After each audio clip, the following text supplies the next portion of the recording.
আপনি যদি Yamaha FZS version 2 এই বাইকটি কিনে থাকেন তাহলে আপনার মাথার মধ্যে একটা চিন্তা নিশ্চয়ই ঘুরপাক খাচ্ছে, আর সেটা হলো কোন গ্রেডের ইঞ্জিন অয়েল ব্যবহার করবেন।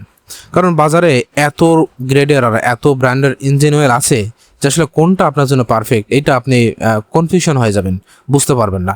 তো সেক্ষেত্রে আপনার বাইকের জন্য রেকমেন্ডেড ইঞ্জিন অয়েল হচ্ছে 10W40। যদি সহজে বুঝিয়ে বলি, 10W40 অর্থাৎ 10W তে বোঝানো হয় উইন্টার, যে ঠান্ডা অবস্থায় তেল কতটা সহজে এটা ইঞ্জিনের ভিতরে প্রবাহিত হতে পারবে সব জায়গায়, সেইটাকে বোঝানো হয়। তো সংখ্যা যত কম হবে ঠান্ডায় ইঞ্জিনের ভিতরে তেল তত সহজে প্রবাহিত হতে পারবে সব জায়গায়। আর 40 দিয়ে বোঝানো হয় যে ইঞ্জিন গরম হওয়ার পর তেলের ভিসকোসিটি কতটুকু ধরে রাখতে পারবে সেইটাকে বোঝানো হয়। তো 40 গ্রেডের গরম অবস্থায় 30 গ্রেডের তুলনায় বেশি ঘন থাকবে, 20 গ্রেডের তুলনায় 30 গ্রেড বেশি ঘন থাকবে।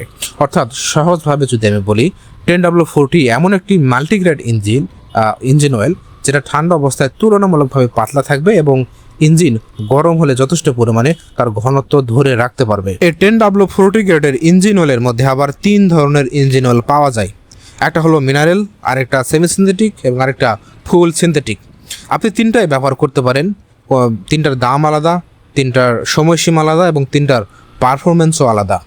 তো মিনারেলটা ইউজ করবেন ব্রেক ইন পিরিয়ডে, অর্থাৎ একটা নতুন বাইক কিনে আনার পরে প্রথম 1500 থেকে 2000 কিলোমিটার পর্যন্ত ধরা হয় break in period.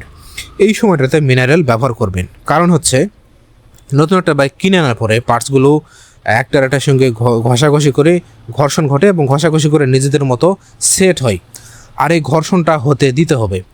R মিনারেলটা use করার কারণ হচ্ছে মিনারেলের ভিসকোসিটি কম, ফুল সিনথেটিকের ভিসকোসিটি সব থেকে বেশি। তো এই সময়টাতে পিচ্ছিল ইঞ্জিন অয়েল যদি ব্যবহার করেন সেক্ষেত্রে পার্টসগুলো ভালো মতো ঘর্ষণ হবে না। যেমন একটা কাঠের দরজা আপনি বানিয়েছেন, তো সেটা কোনো একটা কারণে দরজাটা ভালো মতো লাগতেছে না। তো সেক্ষেত্রে আপনি যদি আপনার সামনে দুইটা অপশন, একটা হচ্ছে কোনো কিছু দিয়ে একটা ঘষে ওই জায়গাটুকুকে সেট করতে পারেন, অথবা সেখানে আঠালো গ্রিজ বা আঠালো জাতীয় কিছু একটা দিয়ে যদি আপনি দরজায় চাপ দেন দরজাটা লেগে যাবে, কিন্তু আঠা যখন শুকিয়ে যাবে তখন এটা অ্যালাইন নষ্ট হয়ে যাবে, এটা কিন্তু কাজ করবে না। তো এটা কখনোই পার্মানেন্ট সলিউশন হতে পারে না বা লং টাইমে এটা ভালো কিছু বয়ে আনে না। তো সেক্ষেত্রে আপনি যদি জায়গাটুকু ঘষে দেন সেক্ষেত্রে জায়গাটুকু একদম পার্মানেন্টলি সেট হয়ে গেল। ইঞ্জিনের ক্ষেত্রেও সেম জিনিসটা ঘটে, পার্টসগুলো ঘষার সুযোগ করে দিতে হবে। আর মিনারেলের যেহেতু পিচ্ছিল কম, ভিসকোসিটি কম থাকার কারণে এটা ভালো হেল্প করে। আর সেজন্য ব্রেক ইন পিরিয়ড টাইমে ইঞ্জিন অয়েল হিসেবে মিনারেলটা বেস্ট চয়েস।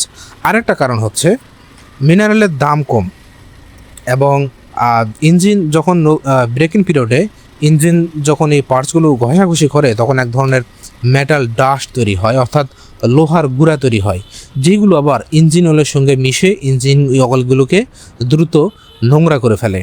তো সেক্ষেত্রে কোম্পানি বলে যে দেখবেন 500, 600 বা 700 কিলোমিটার মধ্যেই ঘন ঘন ইঞ্জিন অয়েল চেঞ্জ করতে হয়।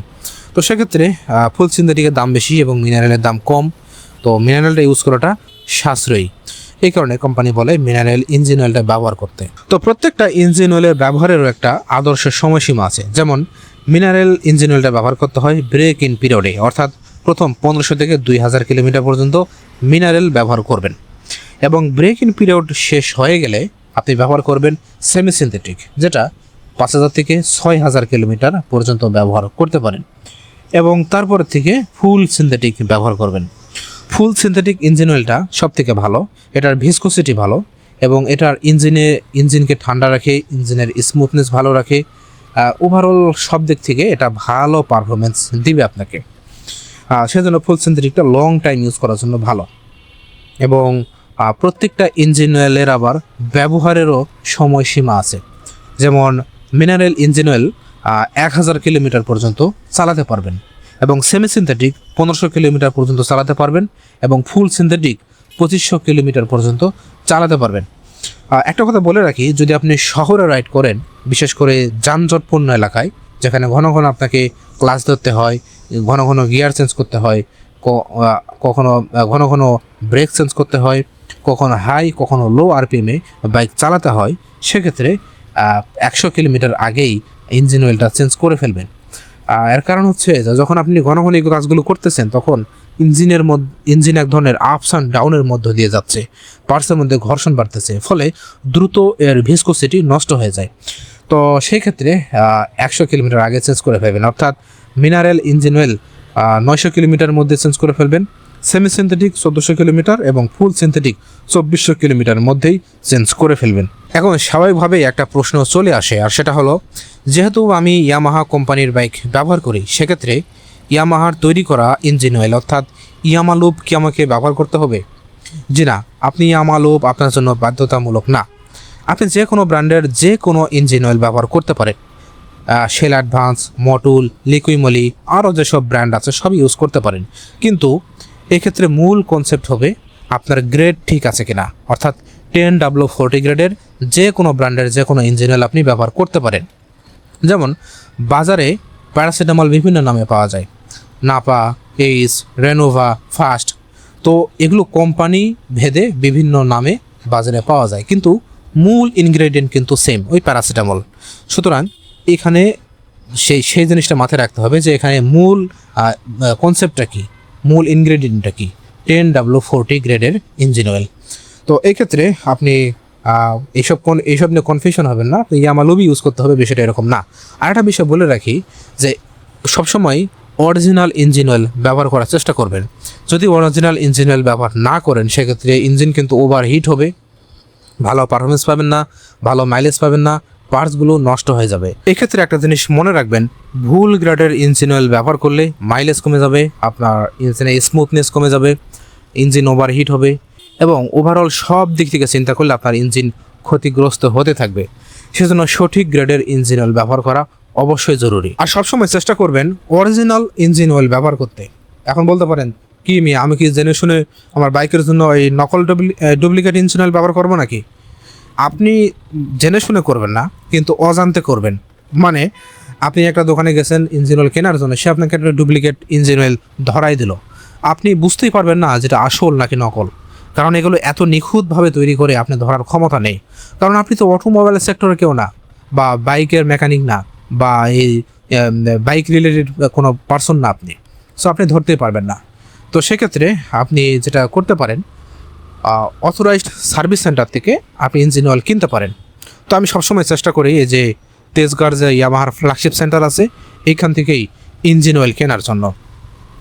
এতে করে যেটা হয় যে একটু দাম বেশি নাই, এটা সত্য, আপনার লোকাল মার্কেটের থেকে সার্ভিস সেন্টারে 100-150 টাকা বেশি দাম নেবে, এটা সত্য, কিন্তু আপনি 100% একটা স্যাটিসফাইড হবেন, মনের মধ্যে একটা শান্তি যে না, আমি জেনুইন ইঞ্জিন অয়েলটা কিনতে পারলাম। আর লোকাল মার্কেটে হয় কি, 80%ই ইঞ্জিন অয়েল আসলে ডুপ্লিকেটাররা বিক্রি করে বেশি লাভের আশায়। আমি তো লং টাইম লোকাল মার্কেট থেকে ইঞ্জিন অয়েল ইউজ করতাম, সেজন্য আমি জানি বিষয়গুলো। তারপরে থেকে আমি আর এই লোকাল মার্কেট থেকে আমি কিনি না, সবসময় এই সার্ভিস সেন্টার থেকে কিনি। অথবা আপনি যে শেল অ্যাডভান্স বা মটুলের কিছু অফিসিয়াল ওয়েবসাইট আছে, এগুলোতে আপনি অর্ডার করলে এগুলো আপনি অরিজিনাল ইঞ্জিন অয়েলটা পাবেন। তো সবসময় চেষ্টা করবেন এই অরিজিনাল ইঞ্জিন অয়েলটা ব্যবহার করতে। আর একটা জিনিস মনে রাখবেন যে কম পয়সা দিয়ে আপনি হয়তো বা লোকাল মার্কেট থেকে ডুপ্লিকেট ইঞ্জিন অয়েল অজান্তে কিনলেন, এইটা আপনার ইঞ্জিনের জন্য লং টাইমের জন্য ক্ষতি করবে। হয়তো বা আপনি 100-150 টাকা বাঁচাইতে গিয়ে কয়েক হাজার টাকা পর্যন্ত আপনার জরিমানা লেগে, মানে ডোনেশন চলে যাবে আপনার এই ইঞ্জিন ঠিক করতে। তো এই জন্য এই বিষয়গুলো মাথায় রাখবেন। আর ইঞ্জিন অয়েল হচ্ছে বাইকের রক্ত, আর ইঞ্জিনটাকে ভালো রাখতে গেলে ভালো মানের ইঞ্জিন অয়েল অবশ্যই ব্যবহার করতে হবে। তো আপনি যদি নতুন ইয়ামাহা এফজেড ভার্সন 2 বাইকটি কিনে থাকেন, তাহলে ইঞ্জিন অয়েল পরিবর্তনের ক্ষেত্রে যেসব কনফিউশন থাকতো, আশা করি আমার এই ভিডিও থেকে সেই কনফিউশনগুলো দূর হয়ে যাবে। তারপরে যদি আপনার মনে কোনো রকম প্রশ্ন থাকে, আমাকে ইনবক্সে অথবা কমেন্টে বলতে পারেন, আমি যথাসম্ভব চেষ্টা করব উত্তর দেওয়ার জন্য। তো ধন্যবাদ, ভালো থাকবেন, সুস্থ থাকবেন, এই প্রত্যাশায় বিদায় দিচ্ছি। আসসালামু আলাইকুম।